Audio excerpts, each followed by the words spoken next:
우리가 차례대로 살펴보고 있는 로마서는 사도 바울이 로마 교회에 보낸 편지입니다. 사도 바울은 1세기 당시에 많은 교회들과 개인들에게 편지를 보냈는데, 그러한 편지들 가운데 로마서로부터 빌레몬서까지 13편, 그리고 바울이 보냈을 것이라고 추정하고 있는 히브리서까지 포함을 하면 모두 14편이 신약 성경에 기록되어져 있습니다. 소위 바울 서신이라고 분류를 합니다.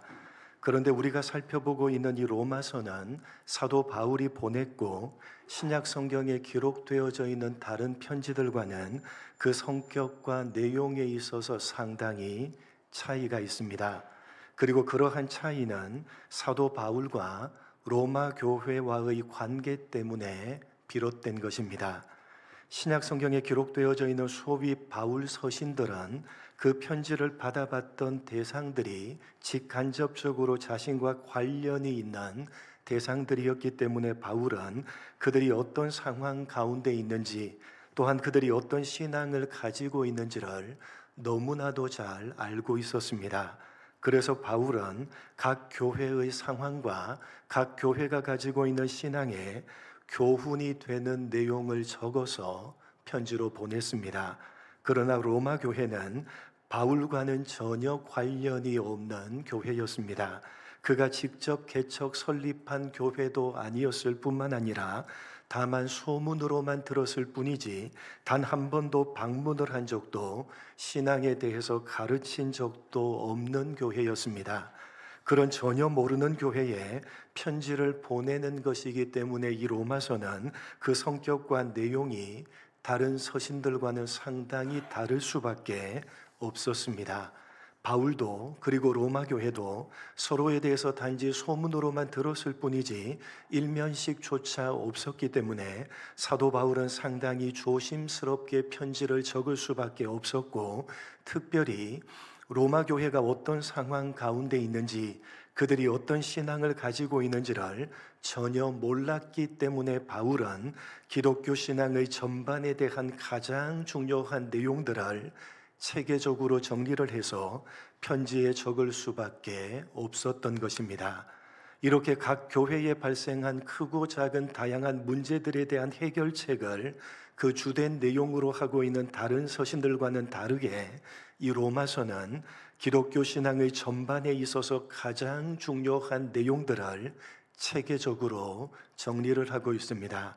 그래서 기독교 신앙을 가지고 있는 우리들은 이 로마서를 통해서 우리 자신의 신앙을 전반적으로 점검해 볼 수가 있으며, 또한 우리 자신의 신앙을 다시 한번 체계적으로 정리를 할 수가 있는 것입니다.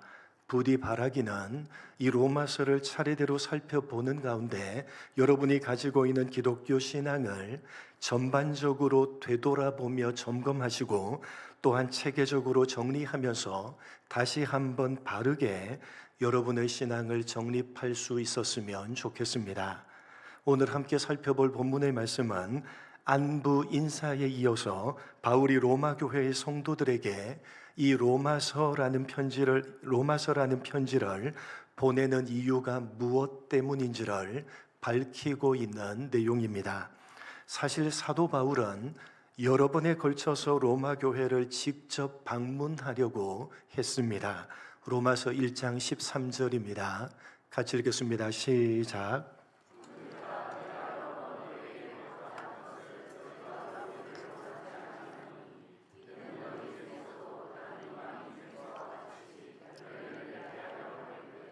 지금까지 길이 막혔도다.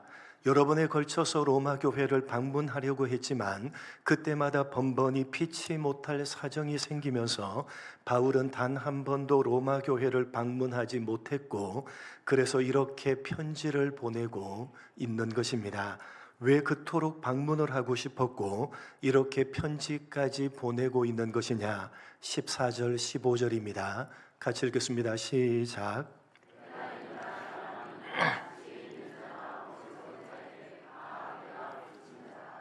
그러므로 나는 할 수 있는 대로 로마에 있는 너희에게도 복음 전하기를 원하노라. 바울은 자신이 모든 사람들에게 빚을 지고 있는 사람이고 로마 교회 성도들에게도 빚을 지고 있는 사람이기 때문에 그토록 직접 방문을 하고 싶었던 것이고, 그것이 여의치 않아서 이렇게 편지라도 보내는 것이라고 말씀을 합니다. 도대체 바울은 어떤 빚을 지고 있었느냐? 너희에게도 복음 전하기를 원한다. 그 빚은 복음이라는 빚입니다. 사도 바울은 모든 사람들에게 복음이라는 빚을 지고 있었기 때문에 그 빚을 갚기 위해서 로마 교회를 방문하려고 했던 것이고, 이렇게 편지를 쓰는 것이라고 말씀을 합니다. 그리고 이어지는 오늘 본문에서 바울은 자신이 모든 사람들에게 지고 있는 빚인 복음에 대해서 이렇게 고백을 합니다. 복음에 대해서 이렇게 고백합니다. 본문 16절입니다. 같이 읽겠습니다. 시작.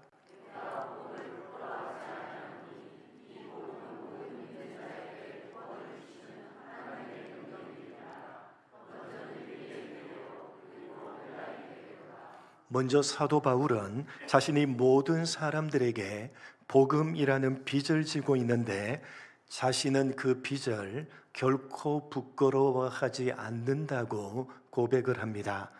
여러분, 빚은 사실 숨기고 싶은 것이고 부끄러운 것입니다. 남에게 빚이 있다는 것은 그렇게 공공연하게 마치 자랑을 하듯이 당당하게 밝힐 수 있는 것이 못 됩니다. 그런데 바울은 자신이 모든 사람들에게 복음이라는 빚을 진 빚쟁이라는 사실을 아주 자랑스럽게 밝힙니다. 그리고 그렇게 밝히는 까닭을, 자신이 지고 있는 빚인 복음은 부끄러운 것이 아니라 오히려 자랑할 만한 것이기 때문이라고 말씀합니다. 왜 부끄러운 것이 아니고 자랑을 할 만한 것이냐? 16절을 보시면 이 복음은 유대인뿐만 아니라 이방인들을 포함한 모든 믿는 자에게 구원을 주시는 하나님의 능력이 되기 때문입니다. 그러니까 바울이 자신이 가지고 있는 빚을 부끄러워하지 않고 오히려 자랑했던 까닭은 그 빚이 어떤 것인지를 잘 알았기 때문입니다. 다시 말해서 사도 바울은 복음이 어떤 것인지를 제대로 알았기 때문에 부끄러워하지 않았던 것이고, 모든 사람들에게 당당하게 자랑을 할 수가 있었던 것입니다.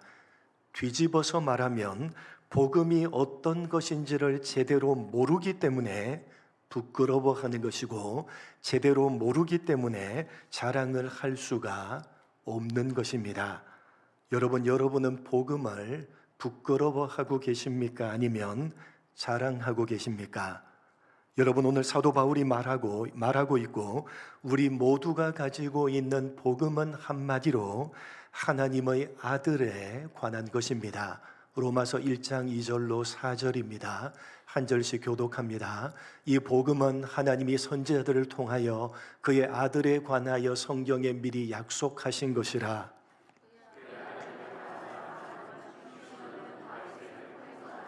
같이 읽겠습니다.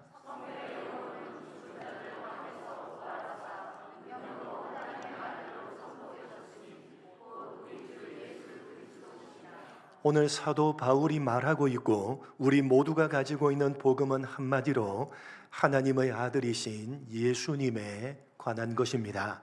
하나님의 아들이신 예수님의 죽으심과 부활, 그것이 바로 오늘 본문에서 바울이 자랑하고 있는 복음입니다. 여러분, 예수님의 죽으심과 부활은 우리 모두가 가지고 있는 기독교 신앙의 가장 핵심적인 내용이고, 그것은 바로 우리가 모든 사람들에게 자랑을 해야 하는 복음입니다. 다시 말해서 예수님의 죽으심과 부활에 대해서 우리가 자랑을 하지 못하고 있다면 그것은 복음에 대해서 우리가 제대로 알지 못하고 있기 때문이고, 그렇게 복음에 대해서 제대로 알지 못한다는 것은 우리가 가지고 있는 기독교 신앙이 그 가장 핵심적인 내용에 있어서 잘못되어져 있다는 사실을 증명해 주는 것입니다. 여러분 스스로의 신앙을 점검해 보시기 바랍니다. 여러분은 기독교 신앙의 가장 핵심이 되는 예수님의 죽으심과 부활에 대해서 제대로 알고 계십니까? 그리고 그것이 왜 기쁜 소식, 복음인지 제대로 알고 계십니까? 여러분, 오늘 본문에서 바울은 예수님의 죽으심과 부활이 왜 복음인지를 우리에게 잘 설명해 주고 있습니다. 16절을 다시 한번 보시면 이 복음은 모든 믿는 자에게 구원을 주시는 무엇이 됨이라? 하나님의 능력이 됨이라.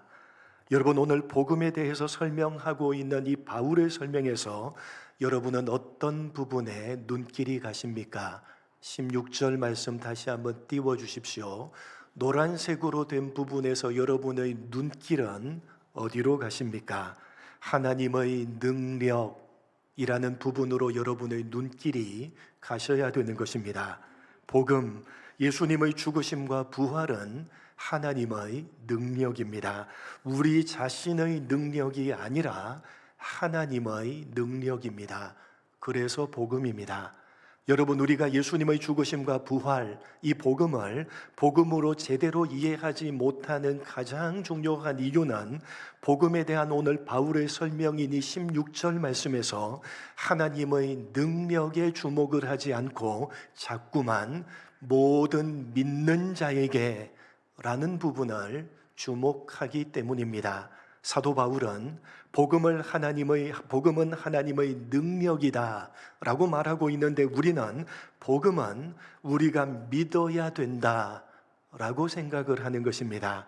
하나님의 능력이지만 그 하나님의 능력을 내가 믿어서 나 자신의 것으로 만들어야 한다. 그것이 복음이고 그것이 기독교 신앙이라고 잘못된 생각을 하는 것입니다. 이해를 돕기 위해서 사도행전 9장입니다. 1절로 5절 한 절씩 교독합니다. 사울이 주의 제자들에 대하여 여전히 위협과 살기가 등등하여 대제사장에게 가서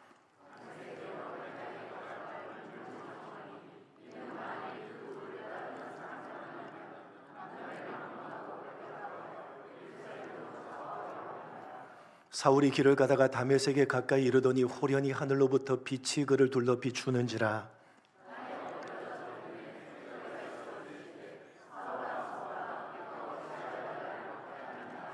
같이 읽겠습니다. 대답하되 주여 누구시니이까?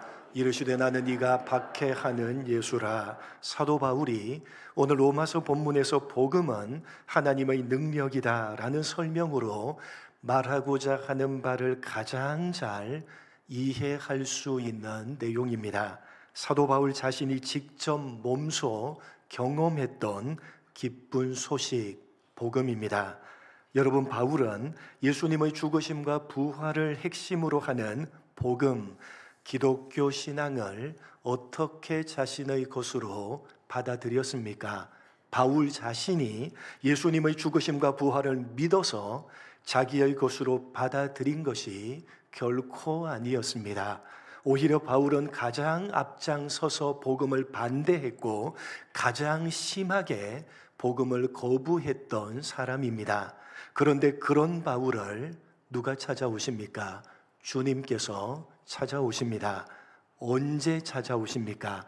가장 반대하고 있었을 때, 가장 심하게 거부하고 있었을 때 찾아오십니다. 예수를 믿는 사람들을 색출해서 잡아 죽이기 위해서 250km나 떨어져 있는 다메섹 도상으로 가고 있는 그 도상에서 주님께서 찾아오십니다. 절대로 사도 바울 스스로가 복음을 받아들이고 바울 스스로가 예수님을 믿은 것이 아니라는 사실을 보여주는 것입니다.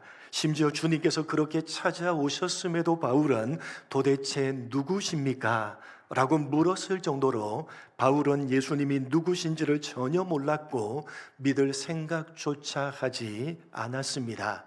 그런데 주님께서 찾아오셔서 나는 네가 핍박하는 예수라 가르쳐 주시고 아나니아라는 사람까지 붙여주십니다. 15절로 18절입니다. 한 절씩 교독합니다. 주께서 이르시되 가라, 이 사람은 내 이름을 이방인과 임금들과 이스라엘 자손에게 전하기 위하여 택한 나의 그릇이라.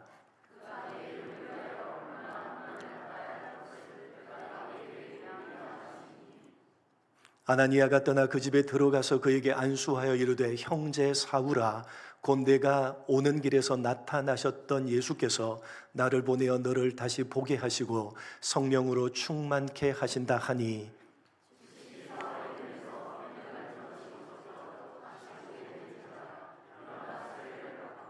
아나니아라는 믿음의 사람까지 붙여주시는데 주님께서는 바울을 택하신 것이라고 말씀합니다. 그리고 직접 보여주시고 또한 아나니아를 통해서 가르쳐 주시고 성령으로 충만케 하십니다.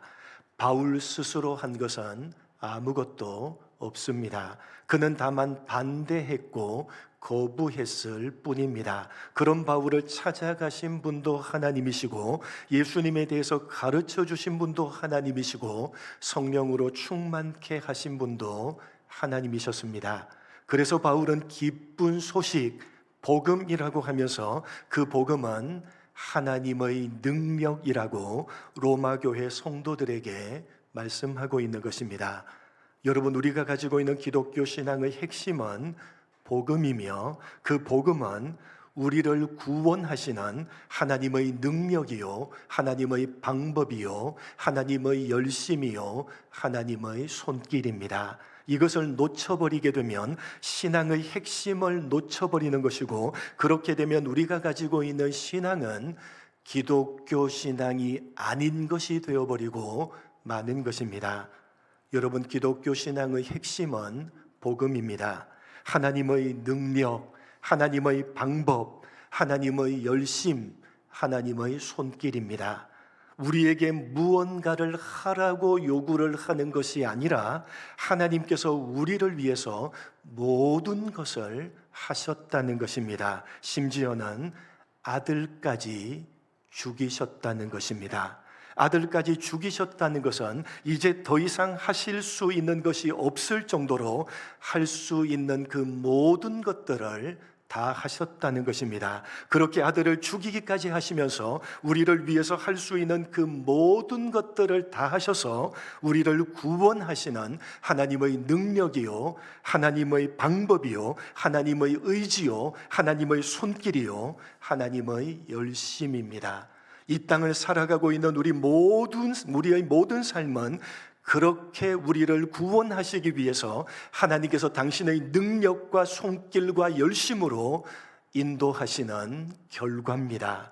그것이 우리가 가지고 있는 기독교 신앙의 핵심입니다. 그래서 복음이고 결코 우리가 부끄러워해서는 안 되는 것입니다. 여러분 스스로의 신앙을 점검해 보시기 바랍니다. 여러분의 신앙이 과연 복음에 기초하고 있는지를 살펴보시기 바랍니다.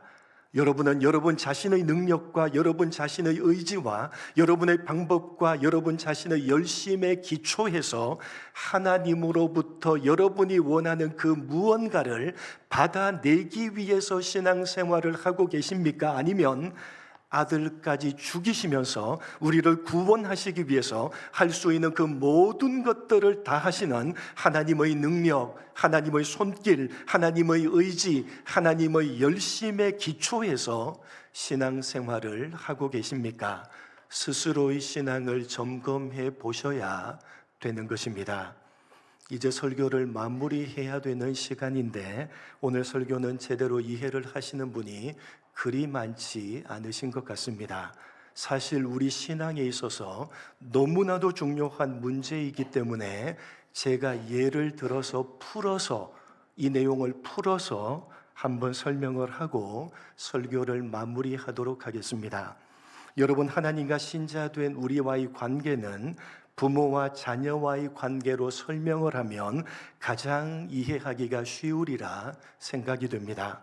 사실 하나님께서 직접 세우신 신적인 기관은 가정과 교회 두 기관뿐입니다.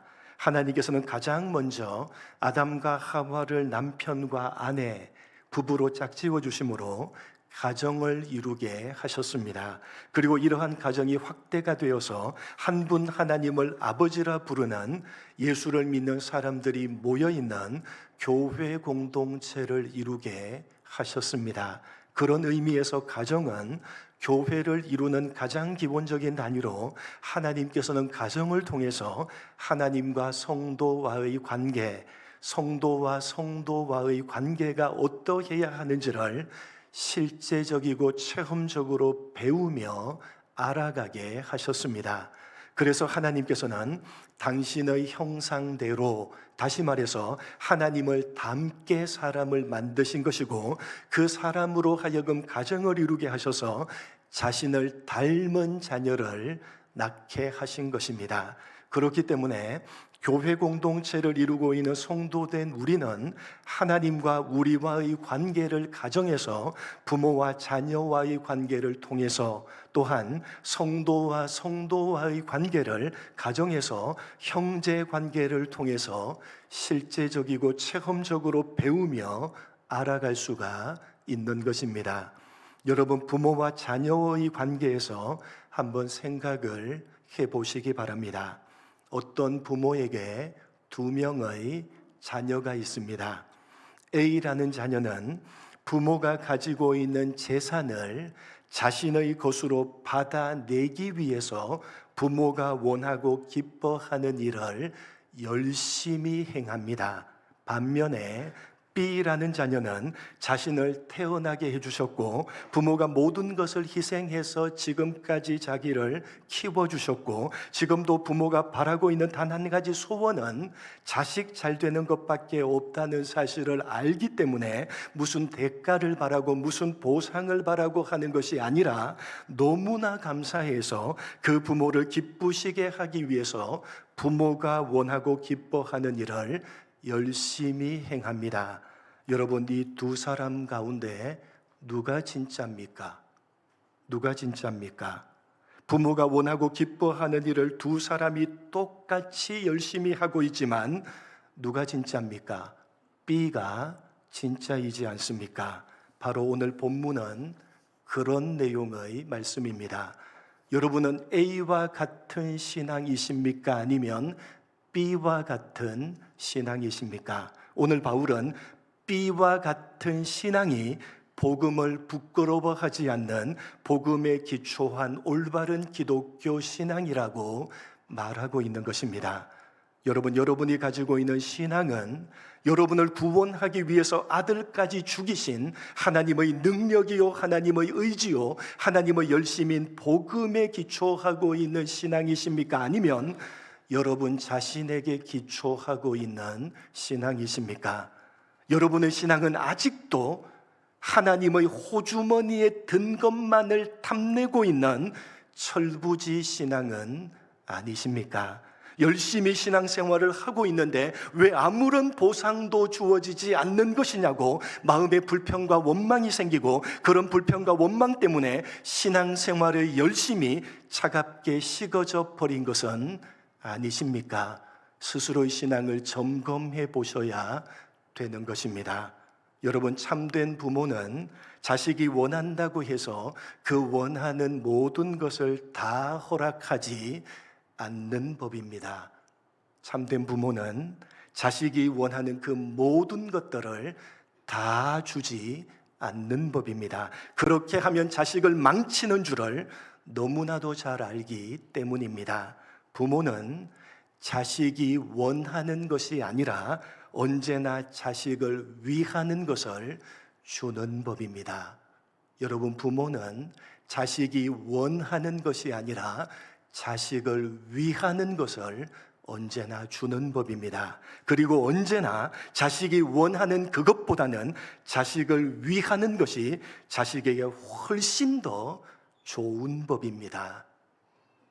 여러분, 여러분을 위해서 하나님께서 아들까지 죽이셨는데 도대체 무엇을 아끼시겠습니까? 아들까지 죽이셨습니다. 그 하나님이 여러분에게 무엇을 아끼시겠습니까? 만약에 아끼시고 안 주신다면 여러분을 위해서 그렇게 하시는 것입니다. 만약에 주신다면 그것도 여러분을 위해서 주시는 것입니다. 그리고 여러분을 위하시는 아버지 하나님의 기준은 여러분의 구원입니다. 여러분을 구원하기 위해서 아들까지 죽이셨습니다. 그렇게 하나님께서는 아들을 죽이기까지 하면서 할 수 있는 그 모든 것들을 다 하셔서 여러분을 구원하셨고, 지금도 당신의 모든 것들을 다 하셔서 여러분의 구원을 이루어가고 계십니다. 그렇게 구원을 이루어 가시는 하나님의 능력과 하나님의 손길과 하나님의 열심에 붙잡혀 있는 사람들이 바로 신자된 여러분이라는 사실을 믿으시기 바랍니다. 여러분에게 주어져 있는 모든 현실들은 여러분의 구원을 이루시기 위해서 하나님의 능력과 열심과 손길로 간섭하시고 허락하신 결과입니다. 그러기에 주어진 여러분의 현실을 불평하면서 핑계하는 것은 곧 복음을 부끄러워하는 것입니다. 여러분의 구원을 이루시기 위해서 오늘도 모든 것들을 다해서 여러분을 인도하고 계시며 여러분을 간섭하고 계시는 하나님의 능력과 열심과 손길을 부끄러워하는 것입니다. 잘못된 신앙인 것입니다.